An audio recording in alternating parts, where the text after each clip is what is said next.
ஆண்டவராய் இயேசுவின் நாமத்தில் அன்பின் வாழ்த்துக்கள்.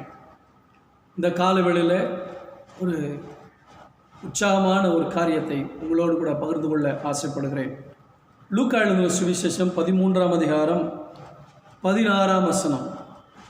இதோ சாத்தான் 18 வருஷமாய் கட்டியிருந்த ஆபிரகாமின் குமாரத்தியாகிய இவளை ஓய்வு நாளில் இந்த கட்டிலிருந்து அவிழ்த்து விட வேண்டியதில்லையா என்றார். சில காரியங்களை இந்த வேத வசனத்திலிருந்து உங்களோடு பகிர்ந்து கொள்ள ஆசைப்படுகிறேன். சாத்தான் கட்டி இருக்கிற கட்டு, யாரை கட்டி இருக்கிறான்? பிசாசுடைய மகளை அல்ல, ஆபிரகாமின் குமாரத்தியை. ஆண்டவர் எங்கே வைத்து விடுதலை செய்கிறார்? ஓய்வு நாளிலே வைத்து ஆண்டவர் விடுதலை செய்கிறார். எங்கே வைத்து? ஜெப ஆலயத்தில் வைத்து. ஜெப ஆலயத்தில் பிசாசுடைய கட்டுகளோடு வந்திருந்த ஆபிரகாமின் குமாரத்தி. இன்னைக்கு நாம் தேவனுடைய பிள்ளைகள் என்று சொன்னாலும் நம்மையும் அறியாமல் சாத்தானுக்கு இடம் கொடுக்கும்போது அவன் சில காரியங்களில் நம்மை கட்டி விடுகிறான். இந்த பெண்ணுக்கு ஜுரம் கிடையாது, வயிற்று வலி கிடையாது, வாயு வலி கிடையாது, எதுவுமே கிடையாது. ஆனால் என்னன்னா நிமிர்ந்து நடக்க முடியாது, கூனியாக இருப்பான். அது ஒரு பிரச்சனையாகவே தெரியாது. இயற்கையாக எல்லாத்துக்கும் வர்ற மாதிரி நமக்கும் கூண்டு வளைஞ்சிருக்கு பாருங்கள். நிறைய வயசானவங்க கீழே கூண் போட்டு நடந்துக்கிட்டே போவாங்க, நிமிர்ந்து பார்க்க முடியாது. அப்படித்தான் இவளும் நினைத்து கொண்டு எதேச்சியாக வந்திருக்கிறது என்று நினைத்து கொண்டு, ஆனால் ரெகுலராக சர்ச்சுக்கு போயிட்டான். நம்ம புதிய ஏற்பாட்டின் வழக்கத்தின்படி சொல்ல வேண்டுமானால் சர்ச்சுக்கு போயிட்டான். ஆனால் இது இயற்கையான வியாதி என்று அவள் நினைத்தாலே தவிர சாத்தானுடைய கட்டு என்று தெரியாது. நான் சொல்ல வர்ற விஷயம் உங்களுக்கு புரியுதா? நமக்கு வர்ற பலவீனம், நமக்கு வர்ற வியாதி இயற்கையாக வந்திருக்குன்னு நம்ம நினச்சிட்டு வர்றோம்.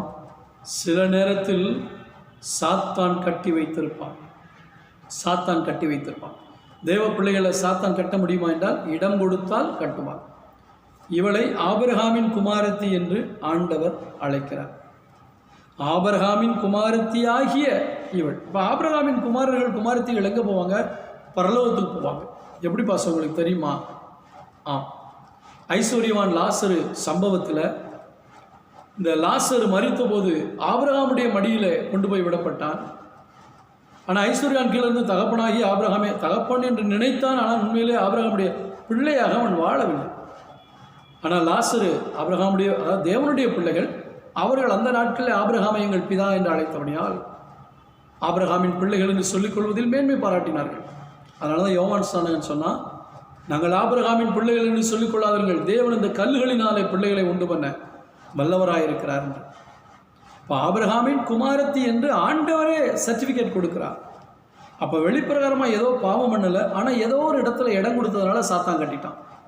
அவளால் நிமிர முடியலை. தேவ பிள்ளைகளை, தலை நிமிர்ந்து நடக்க முடியாதபடி, தலை நிமிர்ந்து பரிசுத்தமாய் வாழ முடியாதபடி, தலை நிமிர்ந்து ஆசீர்வாதமாய் நேர்மையாய் வாழ முடியாதபடி எங்கோ ஒரு இடத்தில் நம்மை பிசாசு குனிய வைக்கிறான் அல்லவா?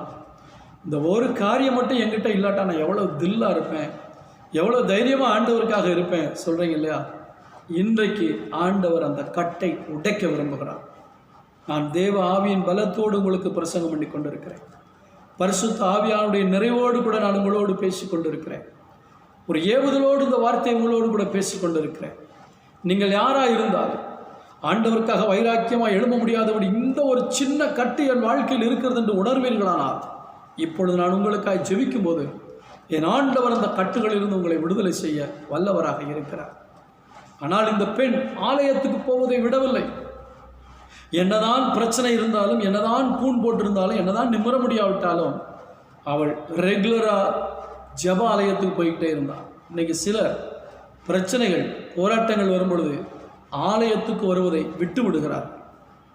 இன்றைக்கு மட்டும், அதாவது இயேசு அன்றைக்கு ஜெபாலயத்துக்கு போன அன்றைக்கு மட்டும் அவள் வராமல் அவள் ஆப்சண்ட் ஆகியிருப்பான்னா அவளுக்கு அன்றைக்கு கிடைத்திருக்க வேண்டிய சுகம் கிடைத்திருக்காது. யோசித்து பாருங்கள். எத்தனை முறை ஞாயிற்றுக்கிழமை சர்வ சாதாரணமாக ஒரு சாதாரண காரியத்துக்காக ஆலயத்துக்கு வராமல் இருந்திருப்பீங்க. அந்த நாளிலே ஒருவேளை கர்த்தர் உங்களுக்கு விடுதலை கொடுக்கும்படி அவர் தீர்மானித்து வந்திருப்பார் என்றால் உங்களை காணாமல் அவர் எவ்வளவு வேதனைப்பட்டிருப்பார். உனக்கு இந்த நாளை, இந்த ஞாயிற்றுக்கிழமை நான் உனக்கு குறித்திருந்தேனே, நீ வரவில்லையே என்று அங்கலாய்ப்பார் அல்லவா. அதனால தான் ஒரு ஞாயிற்றுக்கிழமை கூட தவறாமல் ஆலயத்துக்கு வரணும். ஆலயத்தில் அவரோடு கூட அவருடைய பிள்ளைகளோடு கூட அவரை ஆராதித்து அவருடைய சமூகத்தில் நாம் சந்தோஷமாக இருக்கும் பொழுது தேவ வல்லமை நம்மை விடுவிக்கும். நீங்கள் நிமிர்ந்து நடக்கத்தான் கர்த்தர் அழைத்திருக்கிறார். நம்மை தலை நிமிர பண்ணுகிற கர்த்தர்.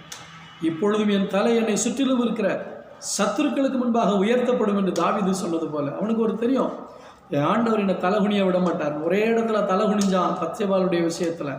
பாவம் நம்மளை தலைகுனிய வைக்கும், பிசாசு நம்மளை தலைகுனிய வைப்பான். ஆனால் நீங்கள் ஆண்டவரை உறுதியாக பற்றி கொண்டீங்கன்னா உங்களை தலை நிமிர்ந்து நிற்க வைப்பார். உங்களுக்காக நான் ஜெபிக்க போகிறேன்.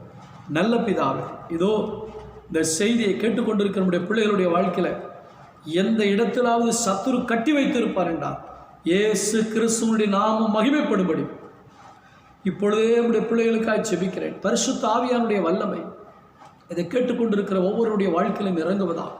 ஐயோ, இந்த ஒரு சின்ன காரியம் என்னை கட்டி வைத்திருக்கிறது, இதிலிருந்து என்னால் விடுதலை பெற முடியவில்லை என்று அங்கலாய்க்கிறார்களோ, அந்த காரியத்தில் இப்பொழுது கர்த்தர் வல்லமை அனுப்புகிறார்.